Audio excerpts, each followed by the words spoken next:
Les amis, bienvenue dans cette nouvelle vidéo. Donc là, je voulais vous parler d'une panne chez une cliente. Donc le problème de la cliente, c'est que il y avait le moteur avec le clapet de la 23 voies qui fuyait à ce niveau-là. Donc en même temps que je vous explique, je vous montrais une vidéo de la chaudière et du remplacement de cette pièce. Donc ici, c'est la partie qui va rentrer dans le bloc. Et en fait, si vous voulez, on peut voir juste ici, il y a un joint, il y a deux joints toriques, un ici. Il y en a même trois, il y en a un, deux et trois. Donc normalement ici c'est censé être étanche. Et quand c'est pas étanche, qu'est-ce qui se passe? Eh bien il y a de l'eau à l'intérieur qui va s'infiltrer et qui va aller toucher le moteur de la 23 voies. Alors normalement il y a pas d'eau ici. Et qu'est-ce qui se passe du coup? S'il y a de l'eau qui rentre à l'intérieur, eh bien votre moteur de 23 voies va tomber en panne, donc il ne fonctionnera plus normalement. Donc là, ce qui se passait chez cette dame, c'est qu'elle avait une fuite au niveau de son moteur de 23 voies. Comme je vous l'ai dit, juste à ce niveau-là, il y avait du goutte à goutte.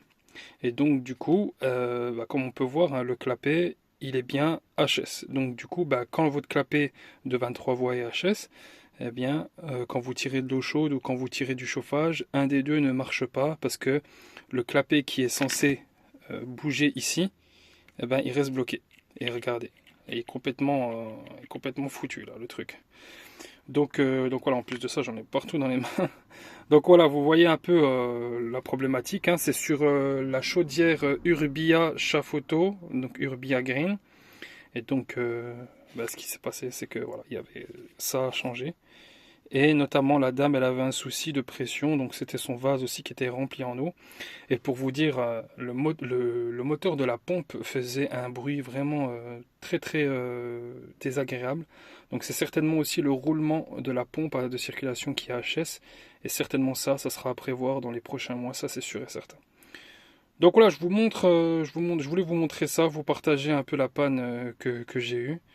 Et puis voilà, si vous avez des remarques ou des choses à me dire, n'hésitez pas à me laisser un petit commentaire.